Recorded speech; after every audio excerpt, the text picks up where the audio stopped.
This is Prep Period, an all-sports podcast by the Ventura County Star and the people at VCS Press.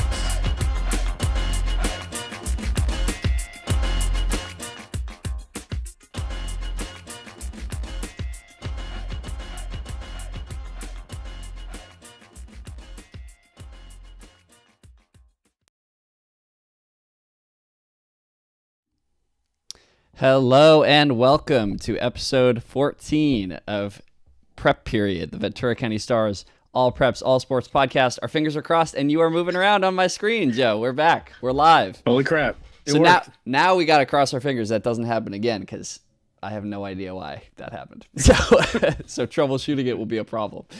How you feeling, Joe, other than being momentarily frozen there? Yeah, I was feeling great until I froze, and then it was like a cold front coming in like this weather we've been having. So, yeah, all good. Super excited about the semifinals. We got a good group, 6 teams still alive, 5 games to cover this weekend. So, a good portion of our teams having some serious postseason fun. Yeah, that's the name of the game, and the name of the episode this week is 6 of our local football teams have reached semifinals, which is a big deal. That's a large number to have gotten this deep into those CIF brackets. So pretty exciting stuff. Let's talk about last week. Let's talk about the quarterfinals and the exciting games that we covered. Joe, how was it being on the sidelines at Pacifica and getting to? There was some exciting sounds like from our reporter brotherhood in the areas surrounding us, that there was some exciting stuff off the field too. Well, put it this way, right? I don't think it was on the sidelines. I think we had that rainy weekend, and or it's still kind of going on. And I was, for the first time in second time this season and the second time since the pandemic, I was in the press box. So nice and dry. You chose the soaking wet sideline route, which is amazing considering you weren't even shooting photos. So proud of you for braving it out at Larrabee. I was in the nice cozy press box in the fine hospitality of the people in Pacifica. Let's put it this way. If you'd have told me 10 years ago that Pacifica was going to dominate Bishop Amat in a playoff game. I mean, Bishop Amat's one of the big names in Southern California high school football. It shows you how much that Pacifica program has grown, that they were able to adjust in the rain against a really big front. Pacifica was, or Amat was big on both offensive and defensive fronts. They were a run-first team. Pacifica was able to stop the run, and they got a really huge special teams play by Julian Villegas after really starting slow offensively in the rain. It took them about almost the whole first half to adjust to the conditions. And, they got it wasn't a blocked field goal. It was because of the rain, it was one of the many special teams kind of issues with a snap. Couldn't get the Amat couldn't get the snap down. The play was blown up by 2 Pacifica defenders. Villegas picked up the loose ball, scooped and scored about a 70-yard return. And then great play late in the second quarter.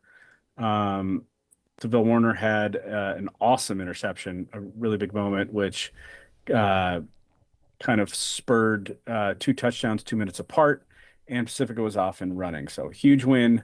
There was some. I think you were referring to. I'm just stirring the pot. It's fun. We have these spaces, and you get some. We have a spaces, and San Fernando Valley or San Gabriel Valley has a spaces, and other people have spaces, and I think they go into. I don't know. Sometimes you say something, and people hear a different thing, and it gets people mad, and it's football. There's going to be an edge. People are going to there's going to be emotions, and I think all in all, we could turn the page and look at I don't know. There's a little Ventura County, San Gabriel Valley kind of dust up that I think the page has been turned on, and we need to waste more time than that to say that voices were raised and cooler heads have now prevailed. Yeah, I loved how you led that gamer with DeVille's play, and loved the detail that you got from Coach Moon about all the crap that the Pacifica defense has been given DeVille, because he is that hybrid kind of safety linebacker, and being able to play balls in the air and make a big play like that after so many big plays, filling kind of more that true linebacker role, like ripping the ball out on the goal line in one of those Oaks games, I think it was, or the St. Bonaventure game. So anyway, kind of cool. He's a great player. DeVille Warner we're just scratching the surface with his story, because he's somebody who if you'd asked me about DeVille Warner 365 days ago, I would have said who, because he was somebody who had just started playing football, I think, last year, and was really just a reserve player on that team that went to the state championship bowl, and maybe just started making an impact in around this time a year ago. And you talk about the great the best positional groups in Ventura County, the Pacifica linebacking core, with Isaiah Phelps, with Philip Wilson, with Sione. I mean, that's one of the most talented positional groups on any team in the locally. And DeVille Warner has slid right in there and played just as well as those guys. He's had a great year. He's made some huge plays, and all of a sudden it's looking like he's a late bloomer who really has a potential to play in college. And he wasn't playing I don't think he played football as a sophomore in high school. So, Wow. Physically, like you said, or like Coach Moon and you both said in the spaces, he's a track freak, Yep. physical freak, track star, and somebody who really has a bright future going forward in football if that's what he wants to do. Love it. Love it. And as you said, I was getting drenched on the sidelines at Larrabee. I tried to rig up a little system. I brought a backpack. I had an umbrella tucked into the shoulder strap of my backpack, so it was kind of hanging over me, protecting my notes. That I realized running around on the sidelines, trying not to bump into players and coaches and that kind of thing, realized that was not going to work. So I ended up spending much of the game kind of leaning my shoulders over the notepad, kind of down here, to keep the pages dry. I've been there. Partly successful. I got home and my back was really tight. But the game made up for it. It was awesome. And it's like every time these teams play, I told both coaches afterwards, I'm calling dibs anytime these teams play from now on. I just have to be there. It's like such a special kind of budding rivalry. Nathan Radwich, side note, said after the game, he was like, "This felt like our rivalry game this year. This is the team that we were stoked to play. This is the team that we were, fired up about." Makes sense. They're both, as we can see them playing in the quarterfinals of the D6 bracket, both talented teams. But yeah, this game was decided, in the fourth quarter. The Ventura defense comes up huge, turning back two, potential scoring drives from Moore Park that could have, tied and taken the lead if they had scored on both drives. And it was poise under pressure, was kind of the way that I characterized the Ventura win in this game. But you also had great offensive play. Names we've talked about a lot, Derek Garcia and Jack Cunningham linked up for 165 of Derek Garcia's 281 passing yards went to Jack Cunningham, and two key touchdown passes in that game. So those guys were making things work in the passing game, even in the rain, which was pretty cool.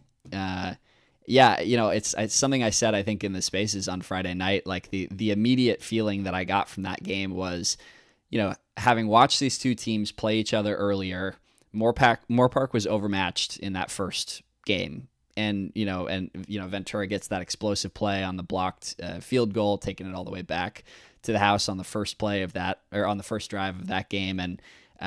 And you could kind of tell they were going to win from the jump. This was a very different story. It felt like the Musketeers did everything they were supposed to do. They stood strong. Logan Moon scores from like 65 yards out on a keeper to start the second half to tie the game up 21-21 and get back into it after kind of a rocky start. And then they're trading touchdowns back and forth, and they just are not able to get into the end zone on those final two openings to tie the game or to win the game. And that's tough, but they played a phenomenal game. Tough for Moore seeing a lot of those, that really talented senior class that Christian Dearborn, Coach Dearborn was saying, they came up together coaching the freshman team. They were undefeated. They had a great season as a JV squad. So seeing all those guys will be tough, but, they kind of built the foundation of what Coach Dearborn's over there, trying to build after his first season. So an exciting game overall, but we have set up another D6 all local, next round in the semifinals. I wrote a couple weeks ago in the notebook that all local playoff games are kind of a dying breed. We used to have 5, 6, 7 of them for sectionals, because you'd have really only 2 divisions where we'd have local teams. So obviously they'd play each other later on. That D6, we had the first round game between St. Bonaventure and Oaks Christian. We've had, the 3 local teams in D6, and they're all, that it's kind of its own bracket. So very exciting to have, an Agoura Ventura semifinal, which I think is 21 years after they met in the Western Division semifinals 21 years ago. So all good. Super exciting. Obviously, I'm excited to get over there to Agoura for that. We'll talk a lot more about that later. Let's quickly jump to D12, because to me, that was the biggest story of, with the Ventura Moore Park. The biggest single team story of the weekend was Santa Paula, who two of the last 3 years had gotten so close. They had lost 14-10 and 14-13 in the quarterfinals. They hadn't made the semifinals since 1972. That's a 53-year wait. Mm-hmm. And we know how much, the people of Santa Paula support their high school football team, and how much Santa Paula sports means to that town on the 126. So it's an absolutely huge event that Sebastian Alcantar ran for 142 yards and 2 touchdowns. Ryan Luna ran for 109 yards on 12 carries. Santa Paula came from behind. They were down 14-8 at the half and really dominated the second half to win 21-14 over, that was Arroyo Valley, which was in San Bernardino.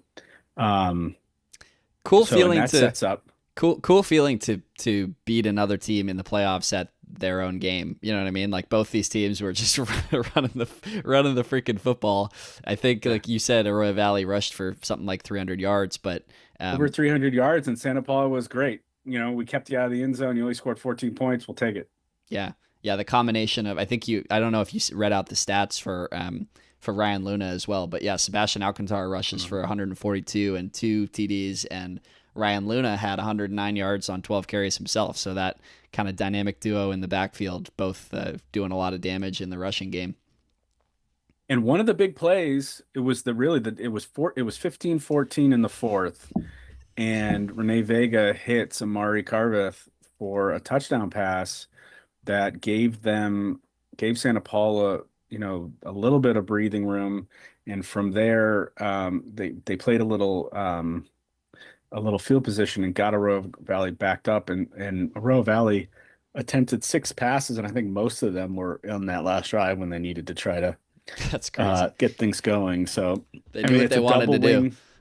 The double wing team, it's you don't see it very often anymore. Joe Stanley for Arroyo ran for 143 yards and a touchdown. They ran for 303 44 carries and 6 pass attempts. So they held him to 50 offensive snaps. Adam Brubaker, eat your heart out. Yeah, yeah, exactly. So I mean, yeah, just phenomenal high school football. Two teams going at it, and now big moment. Now we'll talk about it in a little bit. Santa Paula hosting their first semifinal since 1972. It's going to be a big night at Jones Field on Friday night. That's awesome. And yeah, did we talk? Did we talk about the other team in the D12 bracket? What they did? What especially what Jake Williams did in that in that. So yeah, speaking of ground and pound, right? I think Yeah, that's what Coach Coate said after.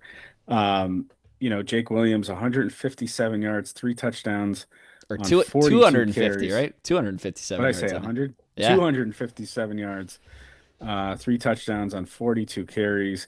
Now, Grace was really concerned about Yucca Valley. I think they were the top seed in Hmm. D12, and it was 28-7 at the half. Grace really wasn't.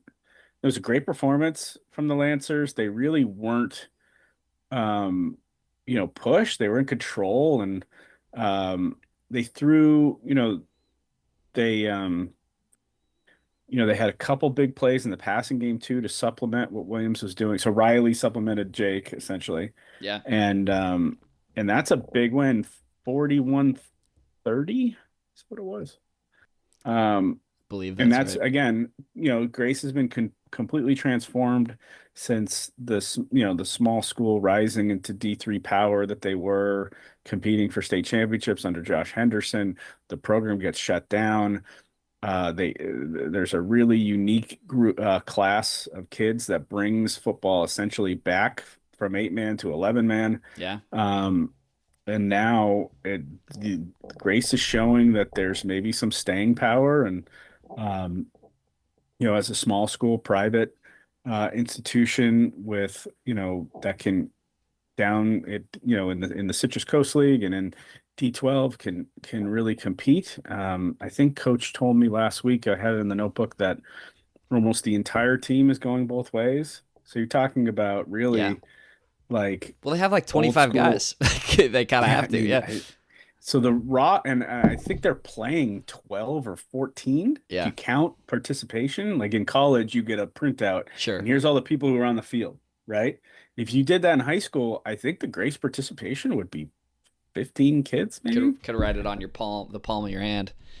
I mean, yeah, so what they've done is phenomenal. We are, hold your breath, knock on wood now, 2 results away from a Grace Santa Paula rematch for a D12 title. That was for Whew. those of you that remember, absolutely phenomenal football game earlier this year at Moore Park College.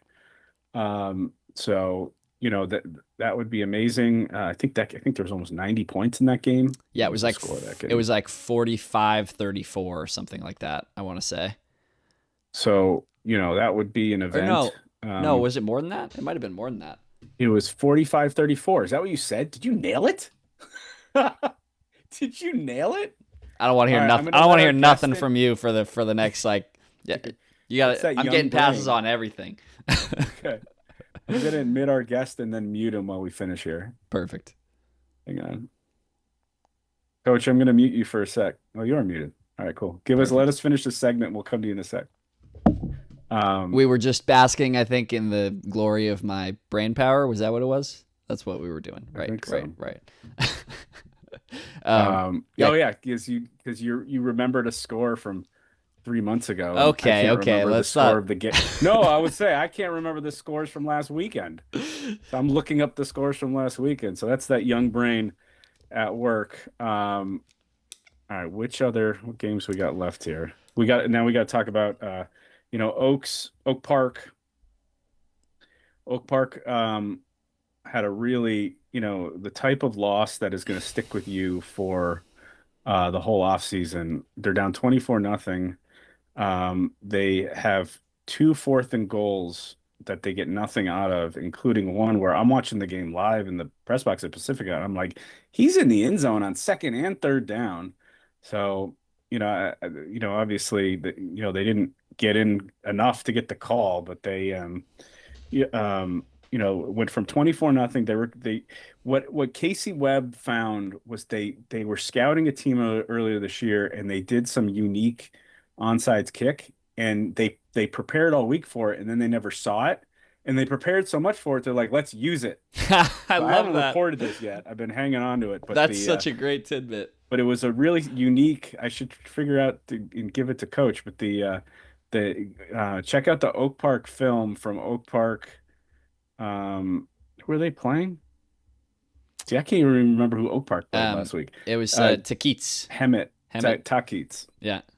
So they recovered three onside kick. They almost came all the way back from 14-0 down like late third quarter. Grayson Ozat, 319 yards and three touchdowns. Ian Morrison, 5 catches for 179 and two touchdowns. I think But, Quinn Bauman had 3 recovered fumbles in this game. It's like They reported 3 fumble recoveries, but I think they were 3 onside kick recoveries Gotcha, from that's what the it same was. kid. Yeah. Wow.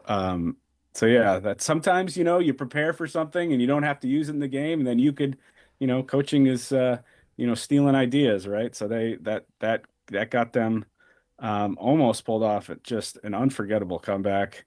Quickly going to Oaks Christian. We talked about how this whole run, they're in position to make a run in D4. They got the 2 best players, maybe 2 of the best players in Southern California, maybe 2 of the best players in the country, in Deshaun Rideau and Devon Benjamin. Both of them kind of showed out and got them past that quarterfinal at Paraclete. Rideau had 260 yards, 2 touchdowns, including 2 long touchdown runs, and 24 carries, got them out to that 14-0 lead. And then when Paraclete was driving to try to tie the game in the final moments, Devon Benjamin returns an interception, 101 yards. Not the first time we've seen him do that, for the game clinching interception. So this is Oaks Christian's 3rd semifinal in 5 years. That whole group obviously kind of inspired after losing in overtime in the D2 semifinals last year. So, they're positioned well. We'll talk about their semifinal game in a moment. And then, not to save the wildest game out of all these wild games, Agura and Oak. A game that nobody knew the final score of until an hour afterwards. It was more like a day. It was people from Ventura were texting me. They're like, "No, what are you talking about?" I was like, no, I was on the phone with the AD. Agura won. So anyway, it was not to make this the episode. Agora is on the road at Orange Vista, the team that ended Oak Park's 11-0 start in 2019, the team that handed Brady Smigel and Newbury Park a loss in the D5 final 3 years ago, a team that St. Bonaventure knocked out last year. So this is a team that's played some of our best teams over the last couple of years. And so that's a really tough, you got to go all the way to Paris in the rain. And it was 17-6 when Gavin Gray hits Tyler Starling with a 93-yard touchdown pass. We were just reviewing it before we started recording. It was amazing. Gray's feet are in the end zone, and he hits him at the 47-yard line, and he just gone. You're like, his feet are in the end zone. I was like, he threw the ball to midfield. Yeah. And so, but then you've got, Gavin Gray, let's say it hands down, is the flip side of the quarterback. Coin. Yeah. Locally, and he more than doubles his interception total. You're playing in the rain. I thought it was great. Coach Croik compares himself to Mike Leach, being crazy, throwing the ball all over the place in the rain. They throw 6 interceptions. Some of those are bad decisions. Some of them are deflections in the rain. Receivers not being able to hang on to balls he normally can hang on to. A couple of them were really weird screens. But long story short, Gavin Gray after he throws 2 pick sixes to go down 2017. He drives him down. Luke Boussier kicks the game tying field goal. They drive him down again. They have the game winning field goal at the end of regulation blocked. They go to overtime. Gray has been knocked out of the game with an ankle roll, the same ankle that he broke last year. So that's something we really have to monitor going into the Ventura semifinal. But so then they do what they did last year in a big spot when they lose Gavin Gray. George Hastings comes in. They run the Wildcat, and Hastings, unbelievable job. getting them 27-26. Boussier kicks the game-winning field goal. I Or think that extra was point, one of the right? Extra themes, point to win it. extra point, Yeah. game-winning extra point. And to me, that was one of the themes of the weekend is in the rain, who can complete passes, who can handle the quarterback, the center quarterback exchange, Mm-hmm. who can handle long snaps and make key, PATs and field goals. I think that was a decisive. We get in the playoffs, you're going to have weather. We don't have a ton of weather in Southern California, but when you do, you got to do it. And so, Even the yeah, mesh, sorry. even the quarterback running back mesh. I saw like a like Moore Park, I think, fumbled. They recovered it themselves. Logan Moon fell on it and saved the saved the fumble. But yeah, there's a couple. When the rain is pouring, it's hard to do a lot of things that seem basic. All right, we have a special guest for second period, but before we get there, you want to handle the stat of the week real quick? Yes, I do want to handle the stat of the week. Deuce's stat of the week. We haven't forgot about it. Entering this fall, we've never seen a football season with more than 3 quarterbacks throwing 30 or more touchdowns. This season, there have been 5. Can you name them? Yeah. Taylor Lee, Riley Williams, Derek Garcia from Ventura, Ford Green from Westlake, and Agora's Gavin Gray is the area leader with 43. And that is despite Brady Schmeigel's season-ending injury. So probably would have been, He was only a couple shy of 30, getting knocked out early October. So, yeah, really, if without that injury, you would have had 6. You'd have doubled that total. So, all right, let me the year of the quarterback. bring in. Yeah, it seems like lately every year's been the year of the quarterback. Can get Coach Moose's. Coach Moose knows a thing or two about quarterbacks too. Here, Coach, I'm gonna. Can you unmute yourself, or is that? Yeah, just did All it. right, cool. Just did All it. right, let me introduce you. Ventura College football, 9-1. Really a play away from yet another 10-0 season for Coach Moose. The Pirates are hosting Cerritos in the Southern California quarterfinals. They've expanded the playoffs this year. Southern California quarterfinals Saturday at the VC Sportsplex. It's the Pirates' 9th playoff bid under Coach Moose. He thinks he's here to talk about football. He's also got an alter ego, Storm Tracker Steve. This is a really niche. Some of you who follow Coach Steve on social media will know that he likes to go out in the rain sometime and pretend he's a meteorologist, and he actually does quite a good job. That's awesome. At it. So maybe that could be your next career, Coach. How's the weather been in Camarillo and in Ventura, and have you been out there recording anything? I had all intention to do it, and I don't know. I got kind of caught up with watching games and just enjoying the bye week and a little bit under the weather myself. Mm-hmm. But I do know this. And my old coach used to tell me the games they remember are played in November.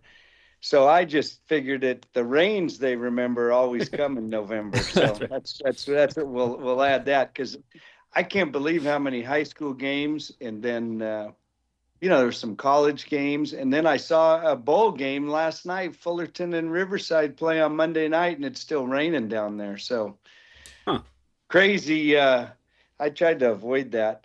We got lucky yesterday and stole a practice. I told everyone, I said, Storm Tracker Steve said the rain stops at 4:01, and sure enough, it stopped right at 4:01, and we got a full practice in, so it was great. And saw a couple rainbows too, which was nice. That's awesome. It's a man of many talents.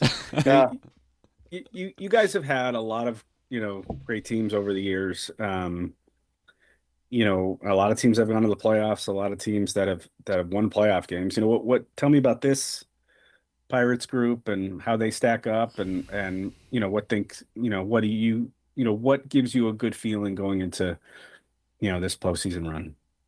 Well, the best feeling is not being 10-0 and finding a way to lose your third one, being 10-0. So I think sometimes having a loss in the regular season or a game like that can kind of bring you back down to reality. And so I think this team handles things really well. It's even though it's a very youthful team as far as experience goes, they're very mature amongst their A's about how they handle things. They are definitely a one day, one play, one game at a time team that I think is the reason why we've been able to compartmentalize and stay focused through it. But this is also probably the best 6 teams. There's not a team in the playoffs right now that 8-2 is the worst record. So you've got a 10-0, you've got 3 9-1s, and an 8-2. And the 2 8-2 teams obviously are the 5 and the 6 seed that are new this year to it. The biggest difference, Mount Sac and I, Bob and I, the head coach at Mount Sac, were joking at the game and said, this is a seeding game. We're either going to be the number 2 seed or going to be the number 4 seed. And the crazy part is, had we been the number 2 seed, we would have ended up playing each other again after a 2-week bye. So man. No, you're not. It's really not a great thing because, as you know, we had that happen with Bakersfield, and they came back and beat us, and then Canyons, and we went back and beat them. So it's hard to beat a team twice in the same season, as as the high schools are finding out, as Bonnie and Oaks Christian is a great example. Yeah, it's not easy. So just so people know, so you guys were 9-0. You were the number 1 ranked team in the state. And then I think they moved you to 2, and then you were I don't think Mount Sac didn't have a lead the entire day. You had a great first 3 quarters, and they had an incredible comeback, and they go for 2 with 16 seconds left and get you, I think it was 56-55. Dom, covering JC sports for so many years, you see this, like, every time you think you've seen it all, just go to another JC sporting event. I mean, that's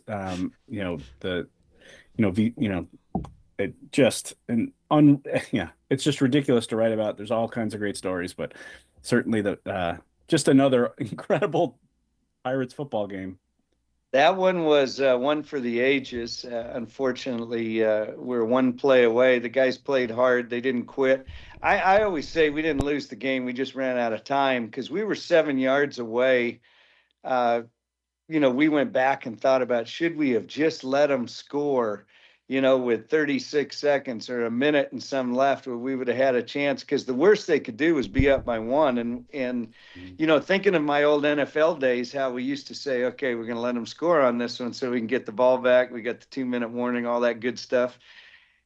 And really, that probably would have been something. We also had to, after the fact, we had to hear that the one of the 2-point plays was really shouldn't have been because the quarterback never got set, but on that Philly special. But you know what? One of them was a Philly special type play too. Yeah, and the quarterback was moving towards the line of scrimmage, and then he never got set. So that was and they were talking about it. We actually found out about it because the officials were talking about it at the UCLA practice when they were there, and one of their players, I think it was Shane, told Ryan Gillum, our tight end, that he overheard him talking about it, and was like, oh geez. Then we went back and really watched it from a different angle, and it was like, yeah, they're right. But you know what? You can go back and you could find 100 missed opportunities, 101 play deals, woulda, shoulda, coulda. It's over. It's done with. It's time. It's, what's the difference of being 10-0 or 9-1? It's just your seed. You're still in the playoffs, and you still got to win when you're in the playoffs. I mean, if you got to beat the best, play the best to be the best. So that's just the way it is. We're going to take it one at a time and just grind it out and know this is a second season, and forget the regular season was great, but this is win or go home time. And then, like you say, it really just changes your route. And now, all of a sudden, you obviously have a lot of personal and professional history with Cerritos College. Can you tell the viewers, those connections and just what's it like to face them in the playoffs?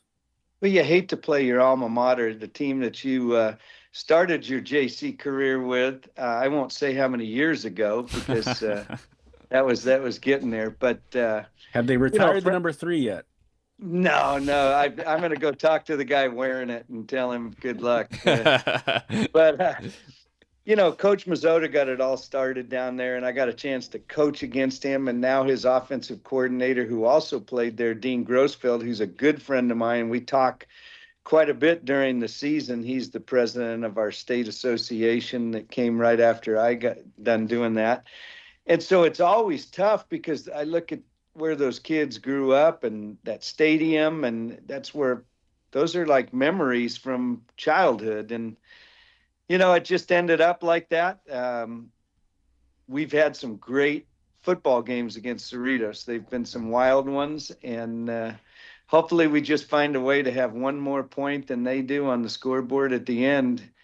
And, great respect for them. They're a good, solid football team that plays complementary football. They don't really have a weakness. They're just solid team, a lot like some of the teams we have played this year.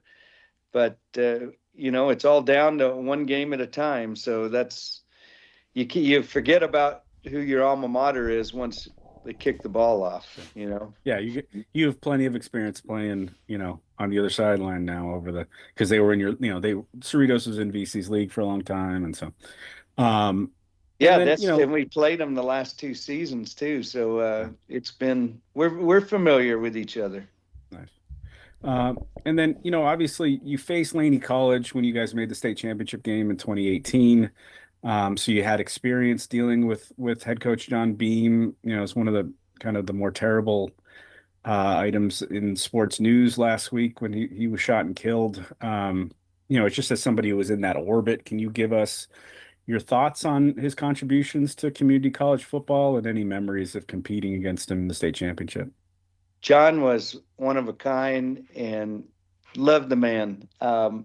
He used to call me all the time. I remember we'd sit there and he'd go, what are you guys going to do? What's Ventura going to do? And then I'd tell him, and he goes, well, our guys can't afford that. I'm going to vote against that, and then we'd laugh. And I remember we had our press conference and they were asking, how many field passes do you want? You can get up to 15. And I said, well, we'll take all 15. And then John pipes in. He goes, I want what Moose gets. I want the same thing. And after the game, that game was one of the best games. Yeah. I'll never forget. He coming up and shook my hand, gave me a hug. He goes, Moose, they're never going to forget this game. This might be the greatest state championship game ever. And they're not going to forget it because they're not going to forget him. And that was the one he won. He helped so many kids in the Oakland community. And I knew him way back when he was at Skyline High School and had recruited and coached some of the guys that he had. And I know what a larger than life figure he was, father figure. It hit home really, really hard. So I remember the year, being when he got the coach of the year for the state. And I was the Southern California coach of the year, and just how humble and great the guy is. I mean, it's a huge, huge loss, and it's senseless act of violence that is just devastating, that cuts so deep that I don't know if I'll ever fathom, how to deal with it, but my prayers go to his wife, Cindy, and their 2 daughters and his 2 granddaughters. And I know Jimmy was talking to him about spots to go to in Maui, because that's where his granddaughters were, and teaching her how to surf.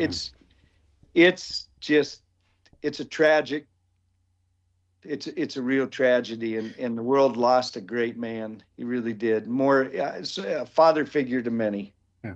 And the community college football is such a it's a small circle, and people, you guys, obviously keep that circle tight, and not a lot of people, there's not a lot of spotlight nationally on it. So Last Chance U was a great opportunity for people who didn't know anything about community college football to know that it even existed. And so he was kind of like the spokesperson for California Community College, because it was really the only way that most people in America and the greater community outside of California ever saw anything about California Community College football. So I thought he was he was a good spokesman. He played that role well, and it's obviously just a senseless, shameless act that occurred. But I think California football is better off having John be that guy in that spotlight.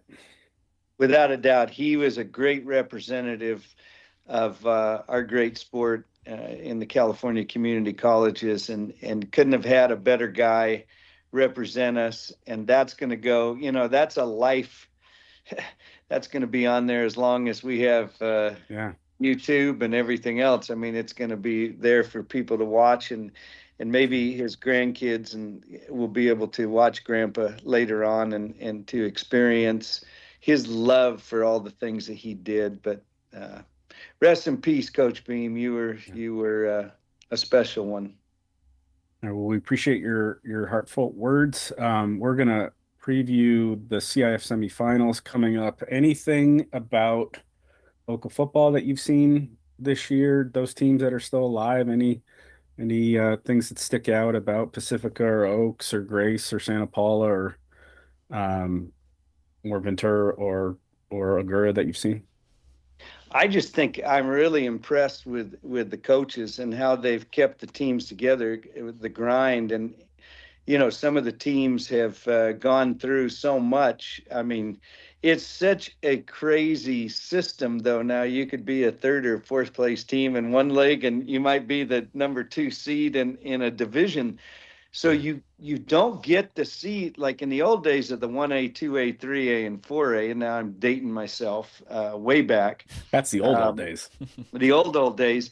You kind of knew who the teams were, so you could kind of get an idea about them, and you heard about them and read about them.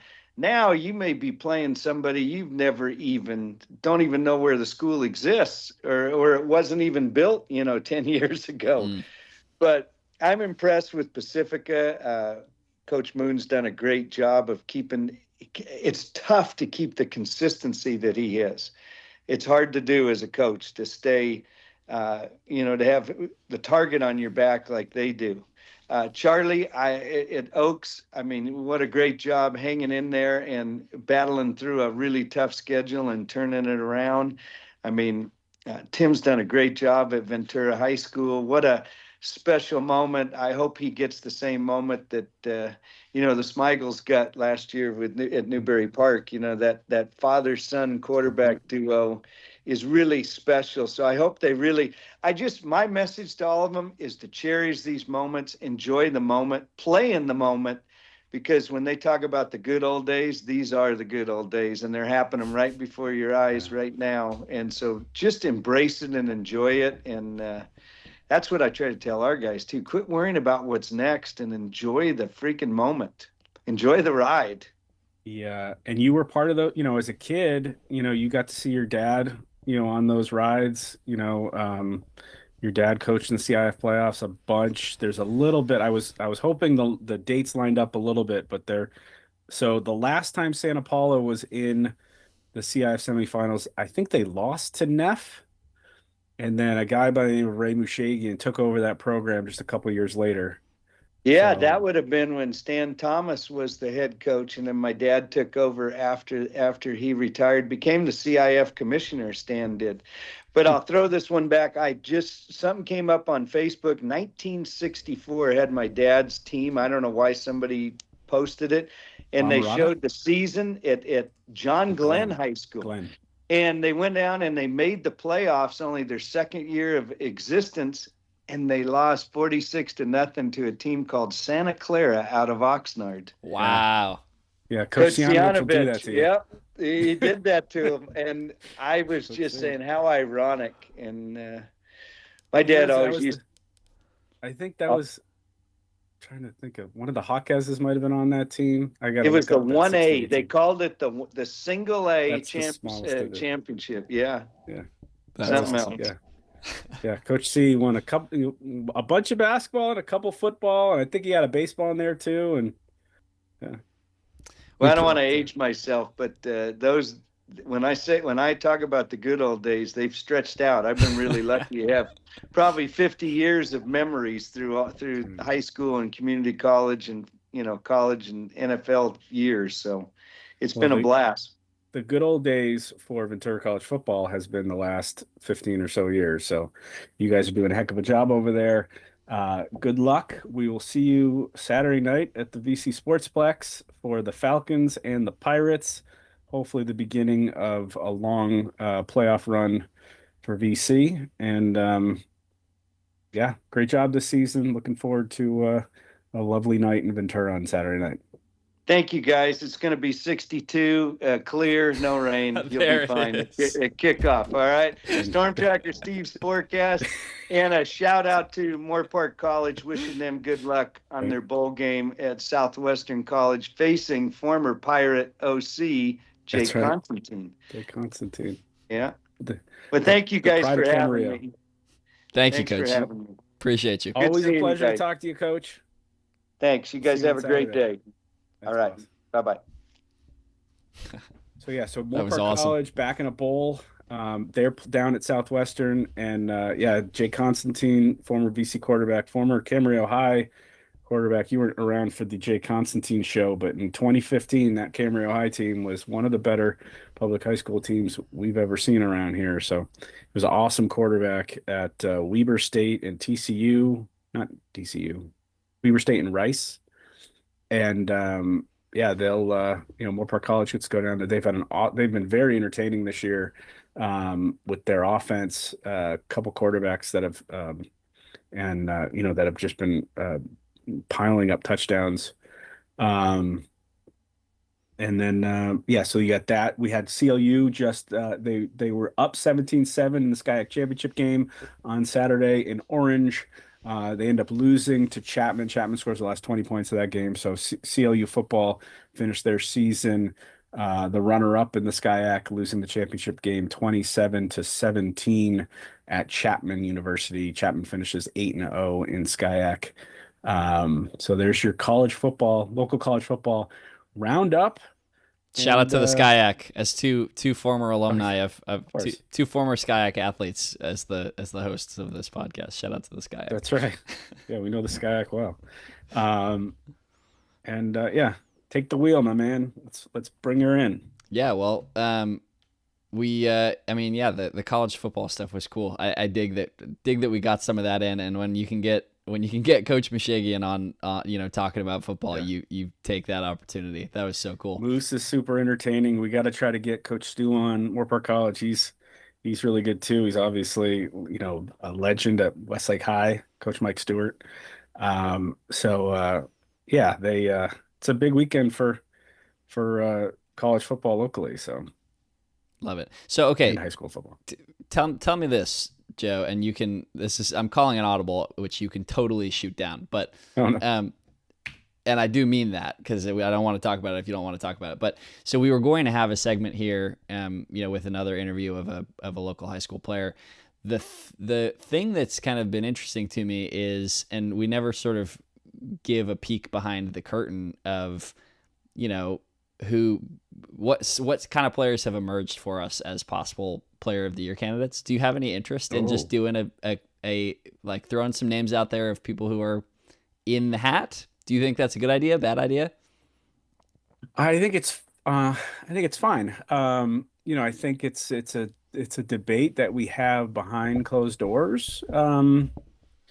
This time of year, and it's really more about you kind of gather up who's up for it. And then I think the kids kind of decide it based on how they perform and how the teams do. I mean, I'm partial. When we pick our players of the year, you'll go back, Lauren and I would have big debates about it.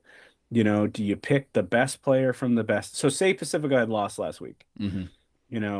Do you take a kid from the best team who had the great regular season, or do you take a kid who, maybe say a Gurr Ventura goes and wins the championship, and then do you take a kid coming off a CIF championship? So there's philosophy to it.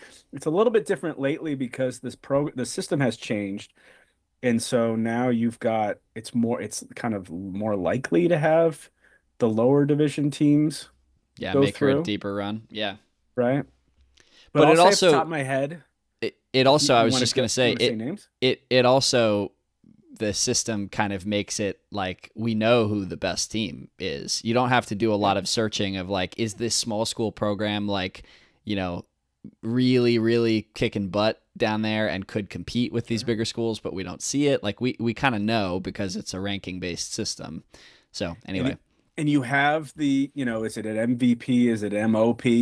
There's a difference between most valuable player, the guy that, drags the team. You could have well, I don't want to name names, but the guy who drags the team forward and maybe they're, better than the sum of their parts because one kid, is an outlier or, if you win the thing, if you're the best team, do you take the best player off the best team? The kid with the best stats, the kid who, won the biggest game or so. I mean, I think there's a lot of philosophies to it. Rhiannon Potke and I used to have big debates over who our players should be because Rhiannon used to like to pick her all county teams like she was a national team coach. I'm picking my 12 best players. Who do I want? The player of the year is the best player. That's who I want. Yeah. And to me, I feel like I'm more of a teacher where you're like grading. This is the thing I whenever I get mad at what the coaches have brought forth in their all league teams, I always tell the coaches, you are a teacher. Grade the season. Yeah. Grade the paper. Who had the best intro, who had the best middle paragraph, who had the yeah. I mean, it's easy, it's and I'm, when it comes to league MVPs, to me, I almost always it has to be off the champion because that team won. And so to have an MVP, value is off of, there's no value in a fifth place finish. The value is in, off the team, off the team that won the championship. So, so the team has to have success in order for us to pick the kid. And then the kid has to contribute, overwhelmingly to that success. And they, need to do something special. It's been really, the last couple of years, I mean, we've had the Newbury Park kids, you've had Shane Rosenthal do stuff that has never been done around here. And so it was easy to pick him a couple times. Obviously Brady Smythe, we had a really interesting moment last year where we couldn't pick two Newbury kids. So we end up not having Brady Smigel, who's the Mr. California in the state of California, Mr. Football in the state of California. He wasn't one of our players of the year last year. Because he was our player of the year as a sophomore. So we gave it to Rosenthal last year and then thinking, well, okay, Brady Smigel is going to be a senior. Obviously, he's our offensive player of the year as a senior. And then, life happens and we lose him halfway through the year. And, now we've got, I don't know. Oh, do you want to mention people that you think we should mention? I think we should very quickly go through the names that we have talked about as possible candidates. Nothing is, we should preface this by saying that nothing is decided and, these decisions get made, at the end of the year when all the football has been played. But what do you think? Larry Ames used to say until it's the editor who hired me and I think John too, our boss at the start used to say, nothing's for sure until it's in the paper. Indeed.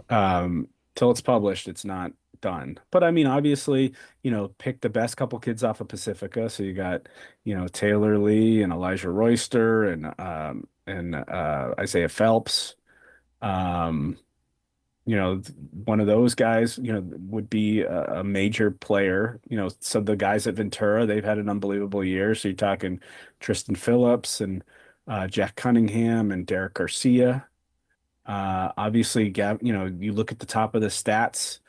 Who's, the Damani Bell from Westlake, who led the area in rushing for much of the year. That's a good name. Yeah.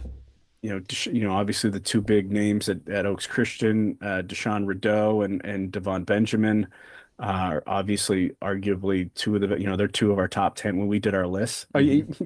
You could check our list, right? Yeah. Things change, but yeah, that's a good place to start. And then, Gavin Gray's been the leader. We just mentioned how he's the leader in passing. So Gavin Gray is certainly a great candidate. George Hastings is a great candidate. The Williams boys at Grace, they've had Riley and Jake have had unbelievable years. We just mentioned what Jake has done. And then, the Sebastian Alcantar, two-way player at Santa Paula. certainly is a great candidate. Who else are we? I'm going to bring up our list now.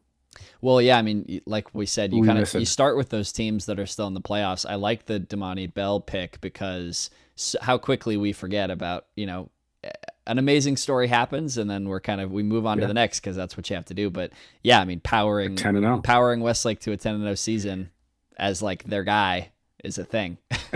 I mean, put it this way, right? Last year we had Matt Perez as our defensive player of the year. He had an unbelievable senior year. And then Isaac Simpson, they were kind of the two best defensive players the last 3 years. Isaac Simpson of Simi Valley, he led the area in tackles for a loss and I think sacks, but he didn't make the playoffs.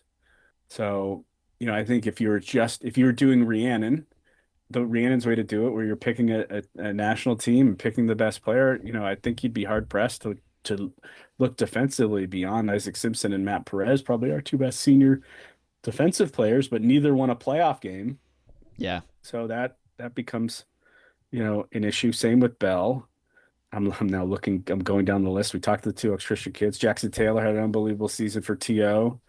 We mentioned Phelps and Jeremiah Barrios. So I think we've got a good handle on who's in the conversation. Mm-hmm.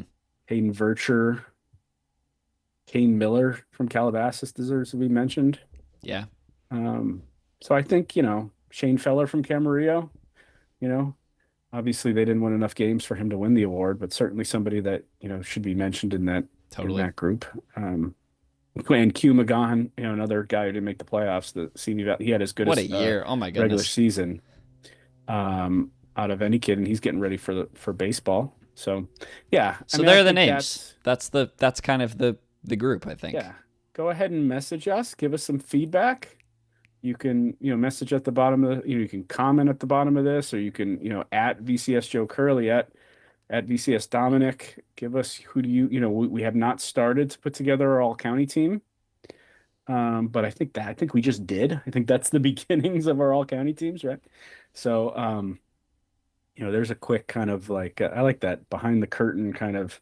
Yeah. thing. I just thought it'd be good because I think so often, I mean, people see what gets published and a lot goes into it, and a lot of names that are so deserving of recognition don't end up on the page, sometimes. So I don't know. It's nice, I'm sure, to kind of get an idea of who are the names that are in that conversation who don't end up getting called.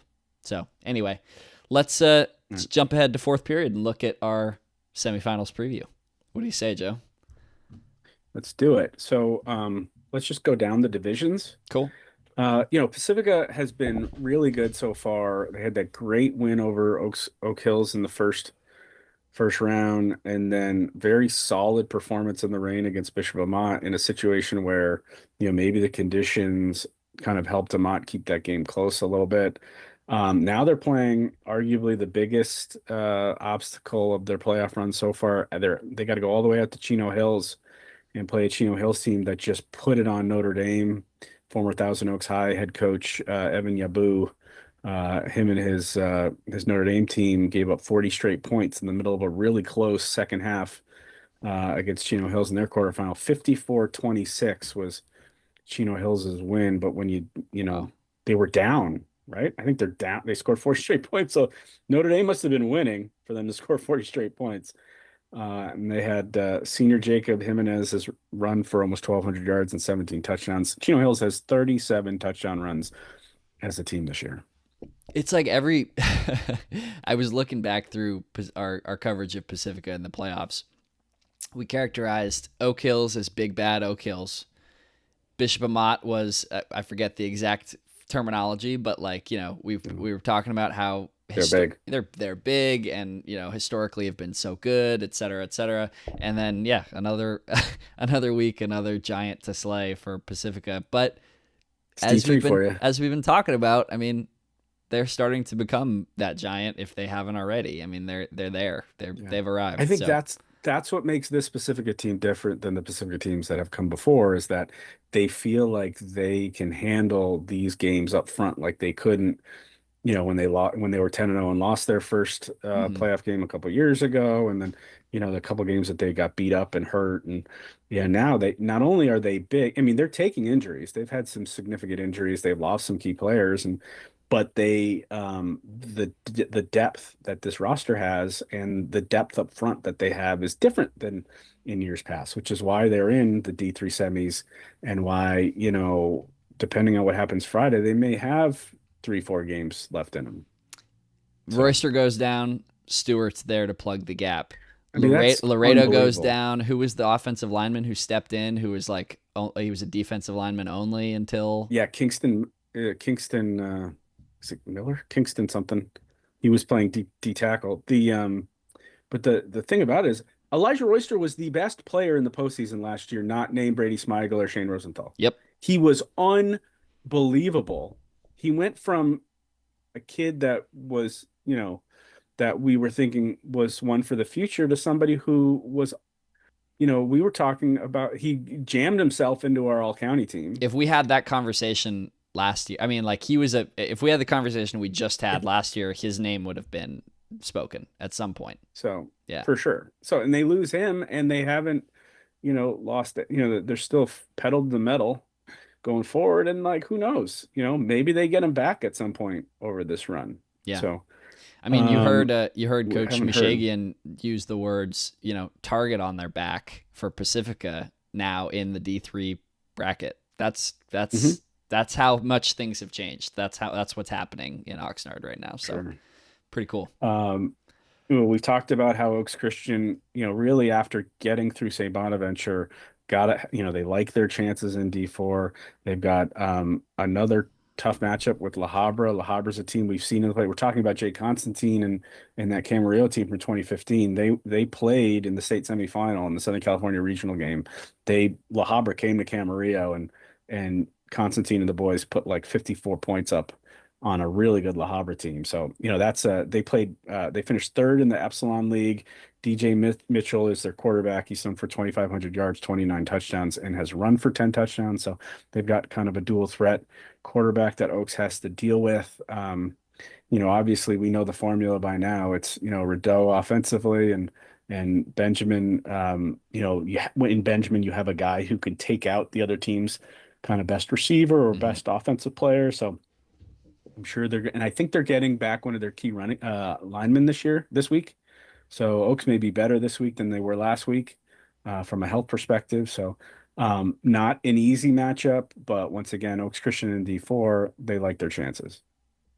Absolutely. And then the all local matchup, I think we both have a lot of thoughts about this, about game planning, about what this matchup means for these two teams. But Ventura going up to play Agora in the Division 6 semifinals.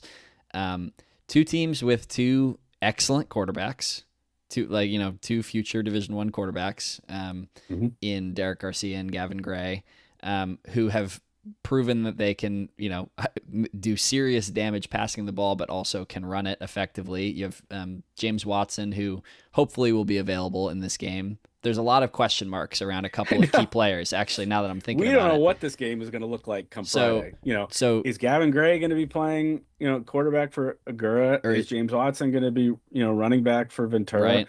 Is, there's other pieces. Luke Boussier's playing hurt and doing big things, playing in pain. And trying to think of one of the other Ventura question marks, but those are the two things that those two coaching staffs are thinking of is Agora's okay, are we going to be prepping for, James Watson and the new kind of dynamic that he has given Ventura in the backfield going into this game, or is he going to be out and it's going to be a lot of Tristan Savage heavy run package? Are we going to have to worry about him more as a receiver, as a runner? And then on the flip side of things, it's do we prepare for a Wildcat offense with George Hastings in the backfield, or do we totally different offenses? Yeah, you're talking about Gavin Gray's passing game versus George Hastings.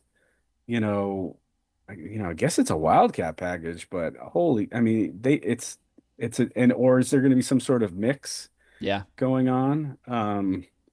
So yeah, it's just and then you bring it in the history. Agura hasn't been to the semifinals since they since '04. I think it was the '04 Northern semifinals, or maybe it was Western Division semifinals. Ventura beat them 10-9. So you go back to the quarterback that Derek Garcia's, the records that they're breaking. It goes back to Lee Mondal, who was that quarterback who ended up, I think, as either a walk-on or a backup at Michigan, I think, if I remember correctly. Two really great teams. I guess there's some assistant coaches at Agura that were on that '04 game. So they, apparently they're really excited about getting another crack at Ventura 21 years later. So you think about like these games now are games that you never forget your last football game. You never forget. I could go on and on and on forever about Thanksgiving 1994, at Lincoln Sudbury. I won't. So yeah, I mean, I love it. The way it is. But yeah, I mean, this football game is going to be an absolutely unforgettable game. Ventura has taken on all comers locally and had this awesome run after really starting slow intentionally, kind of, where they didn't play a week 0 game. They were really rough in the early season games that I saw against TO and Dewberry, but have really been fantastic the second half of the year. And, I mean, like Coach said, like we said, it's hard to beat a team twice. To do what they did last week to Moorpark, when Moorpark had all the edges, when they've already played each other, Ventura's beaten them 2 years in a row. Moorpark, I'm sure, put everything they could into that game. And, for Ventura to survive, that says a lot about the Cougars. So, I mean, and now they've got a whole different test. And these coaches are going to have to figure things out on the fly. They're going to be looking at warm-ups. Okay, who's warming up? Is he in pads? Is he playing? What's it look like in the beginning? How are they going to adapt? So, yeah, I mean, it's both of these teams have transformed throughout the year and have the ability to change on the fly, and they're going to have to, depending on what the other team's doing. It's going to be a lot of fun. It's going to be a lot of work for me on Friday night. I'll tell you that. Yeah. Not to miss anything. I think we talked about this too, the biggest defensive question for Ventura is, if Gavin Gray is healthy and playing, what do you do about Tyler Starling? That's the big question. I mean, it was kind of the question in that game against Fillmore too. It's like, are you gonna double him? Are you gonna bring extra pressure against Gavin Gray? Which I remember Coach Cork saying, he was expecting that in the game against Fillmore, and they didn't end up showing that look. But that's the kind of the thing that they sort of expect, is try and make Gavin Gray make mistakes, which is clearly a difficult thing to do. But yeah, it's just seeing how Ventura kind of decides to scheme in the secondary will be kind of interesting, especially with Starling. And again, is it Starling, or I think Anderson Mercer or one of the other receivers didn't finish the game last week? Is he, is that receiving core going to be mark? Yeah, going to be fit? So, there's a lot of kind of variables kind of dancing around in my head as I'm trying to pick this game. So, I mean, I think a lot of it is I'm not going to have the answer to by the time we get, never mind when I have to pick it tomorrow night, but when we get on the sidelines, this is a game you got to go to early and see who's warming up and who's not warming up and who's available. And then what's the weather going to be like? Mm-hmm. Obviously, the rain affected Agora last week, and it didn't affect Ventura as much. And then how have we gone this entire preview and not mentioned the two words Jack Cunningham? Seriously. Yeah. 65% of that passing game has been Jack Cunningham. So we're talking about Tyler Starling. Well, what's Agora going to do with Cunningham? If I'm laying out this game plan defensively, the absolute first thing I'm doing is, okay, how in the world do we slow down what this guy has done, where it's now the third best season in receiving history locally? Yeah. I mean, and yeah. I mean, what Jack Cunningham is just astounding. And every week we expect, we look to see if anybody's able to slow him down, and no one has been able to. Yeah. Yeah, talking to Coach Dearborn after that game, he was talking about how the plan, obviously, as you just said, was you gotta find a way to slow him down. They were doubling him early, but when you do that, especially against the team that has a dynamic running Other game, pieces. has guys back there.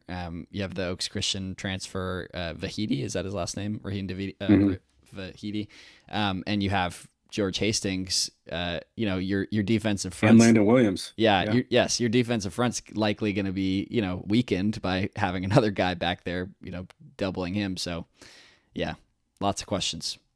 But we'll just sit back and enjoy it. We'll let the coaches have figure fun. Have lots of fun. Out. That concludes our chalk talk. It's about the extent that we're capable of chalk talking a football game. Indeed. But and again, it's another. Derek Garcia has gone up against Jackson Taylor, Brady Smigel, Logan, all these quarterbacks this year, and he's held his own. And now he gets another big time matchup with Gavin Gray. So obviously looking forward to that one. Grace has to go out now. We're in the we had Division 6 as the Ventura County division, and now Division 12 is starting to look like the Ventura County division a little bit. Grace at Coachella Valley. Coachella Valley just had 7 touchdown runs in a huge rout of Paris in their quarterfinal. Ivan Comargo had 6 touchdown runs, 6 of their 7 touchdown runs. Coachella Valley led 42-7 at the half. Coachella Valley handled the Yucca Valley team that Grace just beat 55-30. I think in league play. So that's fascinating. Wasn't Yucca Valley the 1 seed in this bracket? Don't get me started on. There's no such thing as seeds anymore. It's all, Anyway, what seeds are is you take a whole that bunch part of where you data said don't get you started. Is this that's you getting started, right? There's no such thing as seeds anymore. I still put them in the stories because people want to hear about them. But if it was up to me, I would not use the term seeds anymore, because the difference between the 16 seed in Division 10 and the 1 seed in Division 11 is like one. Okay, here I go again. Yeah. But bottom line is both teams, Yucca Valley, both Grace teams and beat Coachella Yucca Valley both handled substantially. Yucca Valley. Yeah. So now it looks like an even game. So there you go. We'll see what that looks like. And Grace has got to stop the run. They had to do that in the Rialto game. So down there in the divisions, you got to stop the run. In the double-digit divisions, you got to stop the run, and that's look what Grace has done, right? Coachella Valley is going to look at that film and see what Jake Williams did last week, and they'll be like, "We're going to stop the run." So indeed. We'll see.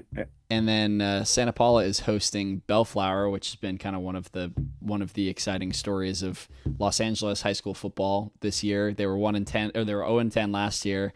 They are now 8-4. So it's like a mini Westlake kind of situation. They go from winless to a winning season.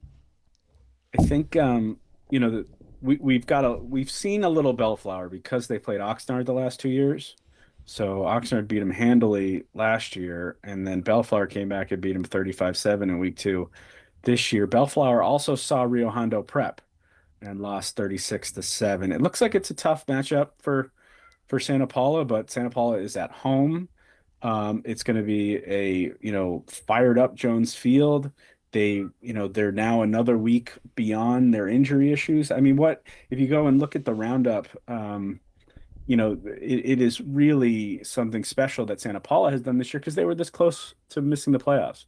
It's a team that was 4-1 at large, 4-1, yeah, and they lose Vega, they lose 2 or 3 linemen, and all of a sudden they were absolutely borderline uncompetitive in league play. They called up a JV kid. They had a kid who had never taken a snap before play quarterback. They just had absolutely no answers. Then Vega comes back, they get the line back, and all of a sudden, they sneak into the playoffs as an at-large bid, and they're good. So they got a shot to go, and do something they haven't done since 1950. If they go and win this game. And I'll tell you right now, Coach Montoya and that crew, Coach McGuire, all those guys would take it, because when the situation that they were in a month ago, if you'd have told them they finally would have won ended their 53 wait for a semifinal, they take it and celebrate. And it shows, what good coaching and what a group of kids who stick together can do for you. Because that team, if that was a lesser team, they would have fallen apart when they were losing 3 straight games in the middle of the league. If you get a chance, and shameless plug from me here, if you get a chance to go read the feature I wrote on the Alcatar brothers, Sebastian, Dominic, and Xavier last week before last week's playoff win, go read that. It gives kind of an interesting sort of taste of what's been powering that program, and kind of that we talked about so much change throughout the year. The consistency has been those 3. So. Go read that. And do you have anything else you want to plug, Joe? No, just, when you're out at a game on Friday night, make sure you get the VC Star app. Our boss, John Catalini, will update all the scores throughout the games. We'll be at our games. We'll have the updates from the other games, and go to, like and subscribe, vcstar.com. And we will have all the coverage you need for these 5 playoff games. Also, Agora and Oaks Christian play in a CIF tennis final on Wednesday. We'll have some coverage of that. Calabasas is also in a CIF tennis final. We've got some teams left in state competition for water polo. Volleyball's done, right? Mm-hmm. I believe volleyball's done, unless and you've got some cross country. Yeah, I have a couple of things. Very busy week for me before going off back home for vacation. I will be covering a girls basketball game tonight between Ventura and Oak Park. Time. Yeah, exactly. Yeah. It's happening already. And so another story. Go read about kind of the Oak Park Eagles girls basketball team doing their best Heatles impression, getting all the talent from around Ventura County. A lot of transfers coming in with the new head coach, April Schilling, who has a cool background and history in the WNBA and at UCSB at University of Tennessee. Go read that story on the site to kind of catch up before the coverage tonight of their game against Ventura, who was a quarterfinalist in the D1 playoffs last year. So Kai Stanland, Brinley Anderson, I'm stoked to see all of them, playing back in person again. I'll have that, and then later on this week, I'll be at Santa Paula, my first game at Jones Field, covering a game there, so that'll be great. And then CIF for cross country at Mount Sac on Saturday morning. So going to be a very, very, very busy week, but lots of good stuff. The way we like it. All right, let's get to work. Awesome. Get to work, Tommy. Good job. Thank you, Joe. Till next time, everybody. Peace.